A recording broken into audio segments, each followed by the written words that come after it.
स्वागत है आप सभी का शर्मिष्ठा एकेडमी में। मैं हूं आपका दोस्त रोहन और आज इस वीडियो के लेक्चर में मैं आप लोगों को खोरठा साहित्य की एक शब्द चित्र जिसका नाम है रईस्का के बारे में बताने वाला हूं। तो चलिए शुरू करते हैं।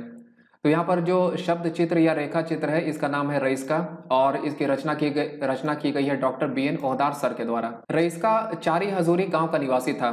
तो ये जो शब्द चित्र हो गई, तो इस शब्द चित्र की जो सबसे मेन कैरेक्टर है उनका नाम है रईस्का और ये निवासी थे चारी हजूरी नामक गांव के।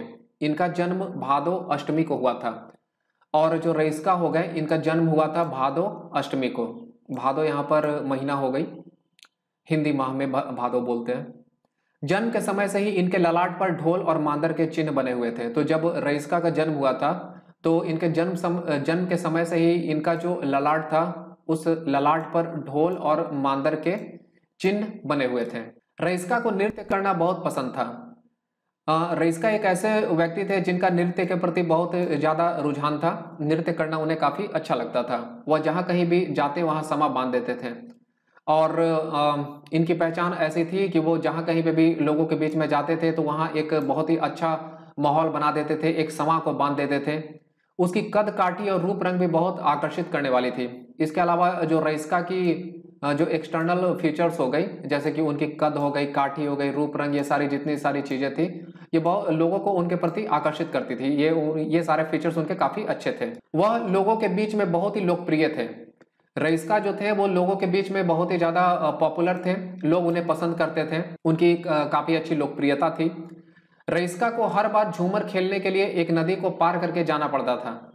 तो अब रईस्का नाम के जो व्यक्ति हुए तो उन्हें जब कभी भी झूमर खेलना होता था तो झूमर खेलने के लिए हमेशा एक नदी थी और उस नदी को पार करके उन्हें जाना पड़ता था, तभी वो दूसरी जगह पर जाकर झूमर खेलते थे। जब नदी में पानी ज्यादा हो जाती थी तो वह नदी के दोनों तरफ स्थित पेड़ों के डालों को एक रस्सी से बांध देते थे। बहुत बार ऐसी सिचुएशन आती थी कि नदी में पानी ज्यादा हो जाती थी तो आगे क्या था कि उस नदी के दोनों तरफ में पेड़ थे, नदी के दोनों किनारों पर पेड़ थे। तो वो करते क्या थे कि पेड़ की जो डाल होती है वो दोनों तरफ स्थित जो पेड़ के डाल होती है उन दोनों को एक रस्सी से बांध देते थे और उसके बाद वह जो है उसी रस्सी को पकड़कर वो नदी को पार करते थे। तो इसी तरह से वो अपनी सहूलियत के लिए और अच्छे से नदी को पार कर जाए, दोनों तरफ से पेड़ के डालों को रस्सी से बांध दिए और उस रस्सी को पकड़े और वो धीरे धीरे नदी को पार कर जाते थे। एक बार गांव के ईर्ष्यालु लोग इसी रस्सी को हल्का सा काट कर छोड़ दिए थे।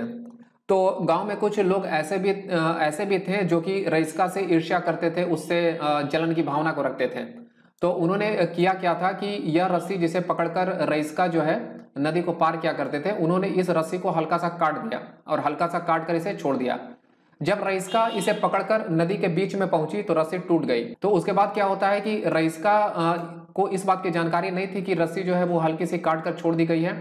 वो इस रस्सी को पकड़ते हैं और पकड़कर आगे बढ़ते जाते हैं। तो आगे पकड़कर मतलब आगे बढ़ते जाने के दौरान में होता क्या है कि वो जो नदी के बीच में पहुंचते हैं तो वहां पर रस्सी जो है वो टूट जाती है और रईस्का नदी में बहने लगते हैं। तो इसके फलस्वरूप क्या हुआ कि जो रईस्का हो गए वो नदी में बहने लगे, चूंकि रस्सी टूट गई और नदी में पानी थी तो वो बहने लगते हैं और अंततः डूबकर उसकी मृत्यु हो जाती है। अगर यह वीडियो आप लोगों के लिए हेल्पफुल रहा हो तो इस वीडियो को लाइक करें, शेयर करें और इस चैनल पर अगर आप पहली बार आए हुए तो कृपया इस चैनल को सब्सक्राइब कर लीजिए।